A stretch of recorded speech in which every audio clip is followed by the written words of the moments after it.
L'objectif de cet ensemble de présentations concerne l'analyse des données approfondie avec Excel, de façon à améliorer ses connaissances en analyse des données en utilisant Excel. Les différents points qui seront abordés dans l'analyse des données lors de différentes vidéos et présentations concernent les points qui vous sont présentés ici. Donc certains points peuvent intéresser des personnes ou bien d'autres points, en particulier un point très important que l'on appelle le power pivot. Mais là, dans cette présentation, on va s'intéresser principalement aux fonctions Excel recherche EV, recherche V et recherche X bien sûr, dont on verra la différence. Alors cette fonction recherche V est une fonction qui est dite verticale, une fonction de recherche verticale. Bon, pourquoi verticale? Eh bien simplement parce que avec la fonction recherche V, Excel recherche une valeur dans la première colonne d'un tableau, et renvoie la valeur d'une cellule qui se trouve sur la même ligne, mais dans une colonne qui se situe à droite de la première colonne. Donc retenons bien, à droite de la première colonne. Et bien sûr, comme toute fonction, il y a des paramètres. Ce serait trop simple sinon. Donc les paramètres, ce sont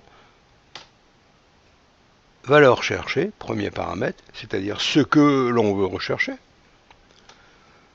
Ensuite, la plage de données, c'est où vous voulez rechercher. Dans quel ensemble de données vous voulez rechercher. Ensuite, on a vu qu'on avait une colonne à droite. Ça peut être la première, la deuxième, la troisième. Donc il faut lui spécifier le numéro de la colonne qui va contenir la valeur. Et bien sûr, cette colonne doit être dans la plage qui a été définie juste avant. Et puis, il y a une petite subtilité. On va rechercher s'il y a une correspondance exacte ou approximative de la valeur cherchée. On va bien sûr maintenant s'intéresser à un exemple, parce que la présentation c'est bien beau, mais il faut travailler sur un exemple. Donc on va utiliser un classeur, pratiquement dans toutes les présentations, qui s'appelle reshdev.xlsx. Problème posé, ça va être, en utilisant la fonction recherche dev, déterminer à partir du numéro de commande quelle est l'activité du client de la commande. On va donc travailler sur ce classeur reshdev, qui se présente de la façon suivante. Et pour ce premier exemple, on va travailler sur la feuille exemple 1. On rappelle la problématique, c'est déterminer à partir du numéro de commande qui se trouve dans cette première colonne, quelle est l'activité du client qui se trouve dans une colonne à droite. En l'occurrence, la troisième colonne. Il est souvent pratique d'utiliser une cellule du classeur justement pour stocker la valeur qui va servir de critère de recherche. Et ça, c'est valable pour beaucoup de fonctions. Ce n'est pas propre à cette fonction hashdev. Vous pouvez remarquer aussi qu'on a créé une zone de liste qui permet de trouver une commande valide. C'est pas obligatoire, mais disons que c'est souvent utile.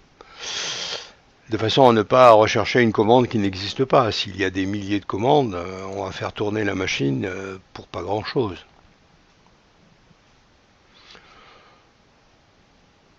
Pour expliquer cette fonction recherche V, on va travailler de deux façons.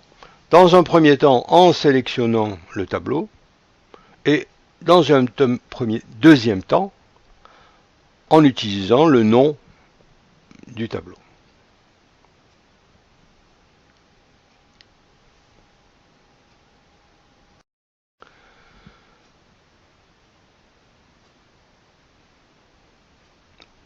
Dans ce premier cas, nous allons écrire la fonction recherche V dans cette cellule I10. Donc pour rechercher cette fonction recherche V, il suffit de faire appel à l'icône fx qui indique toutes les fonctions possibles. Alors vous avez là bien sûr les dernières utilisées, et la dernière que j'ai utilisée c'est justement recherche V, mais on aurait pu chercher aussi par catégorie. Donc ici on aurait travaillé sur les fonctions de recherche et de référence, et si on ne sait pas où ça se trouve, eh bien on va travailler sur toutes les fonctions. Donc là on a donc cette fonction recherche V, et on dit OK.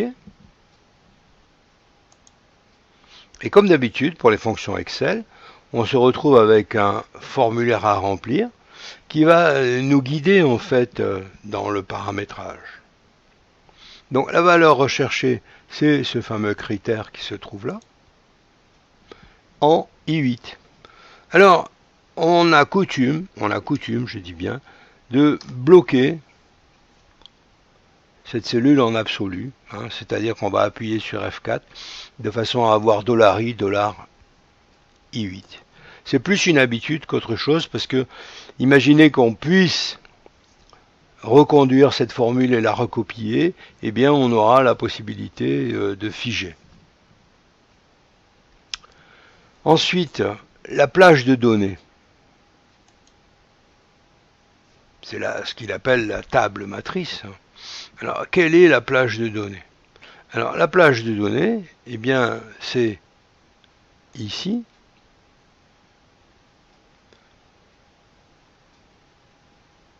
Jusque-là, c'est-à-dire de A4 à F32. A4 à F32. On va faire la manip de blocage de la cellule F4. Ensuite, quelle est la colonne? Eh bien, c'est la colonne 1, 2, 3. On va lui dire 3. Et comme valeur proche, on dit, on ne veut pas une valeur proche, on veut la valeur exacte. Auquel cas, on va mettre faux.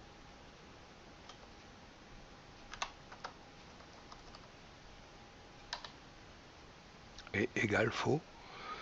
Et vous voyez que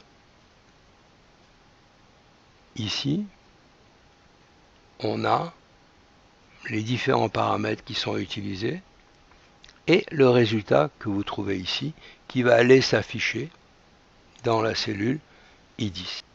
On retrouve ici ce qui se trouve là-dedans, qui est exposé ici, recherche V, I8, ensuite de A4 à F32, pour la troisième colonne, est faux. Même exemple, on va travailler sur le même tableau, mais en utilisant le nom du tableau. On va prendre la feuille exemple 2 pour justement séparer les deux parties au cas où vous voudriez refaire ces manipulations de façon individuelle. Comment on crée un tableau? Eh bien, on a un ensemble de données et on dit voilà mon ensemble de données et ça correspond à un tableau. Donc on va dire insertion tableau et non pas tableau croisé dynamique, hein, c'est autre chose, tableau croisé dynamique. Insertion tableau.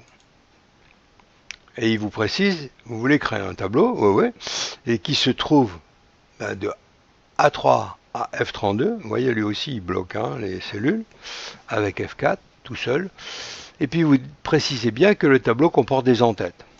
Ok. Et là, il vous crée un tableau, bien sûr, avec un style.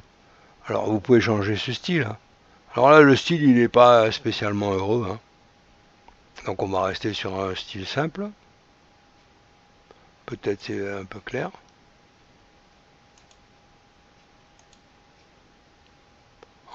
On en a plein des possibilités, mais bon, d'accord. Mais on dit finalement c'est pas beau ces lignes là. Hein. Donc je reclique à l'intérieur du tableau et là je vois ces fameux outils de tableau que l'on avait tout à l'heure à la création qui reviennent dans les onglets. C'est un onglet complémentaire qui est conditionné hein, au fait que l'on a cliqué dans le tableau. Et on dit je ne veux pas les lignes à bande, donc je les enlève. Hein. Je déclique le bouton ligne à bande. la case à cocher en fait. Et là, je ne veux pas les boutons de filtre non plus. Je déclique. Alors à propos des boutons de filtre, ça pourrait permettre de filtrer, hein. De même qu'on pourrait éventuellement reclasser le tableau. Mais là, en général, il n'est pas conseillé quand on utilise des fonctions de recherche comme ça de mélanger trop les données. Il vaut mieux les avoir de façon successive, hein. C'est plus facile pour la recherche que ce soit dans un ordre ascendant, hein, par exemple. Là, on voit bien que c'est dans un ordre ascendant.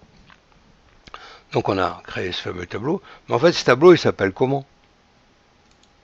Ben, pour savoir comment il s'appelle, je reclique dedans, je vois outils de tableau, et je vois ici marqué tableau 2. Et vous dites, ah non, moi je veux pas qu'il s'appelle tableau 2, je veux qu'il s'appelle remise 1. Voilà. Donc mon tableau, ce qui s'appelle, vous voyez, il s'appelle bien remise 1.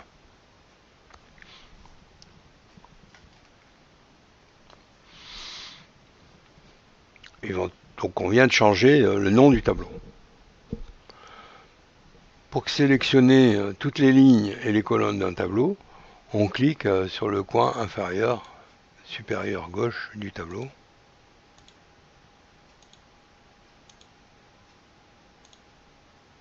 Voilà, c'est assez difficile à attraper, mais vous voyez, on le voit avec cette fameuse flèche. Vous pouvez aussi cliquer dans le tableau et faire CTRL A, et là vous sélectionnez la totalité du tableau. Donc sur sa deuxième feuille exemple 2, nous allons utiliser le nom du tableau, et la formule, nous allons la placer en I11 pour la différencier de l'autre.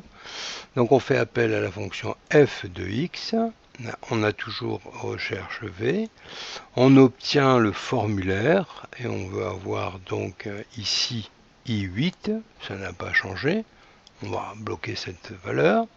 Ensuite la table matrice, on va essayer de jongler pour avoir, on n'est pas loin.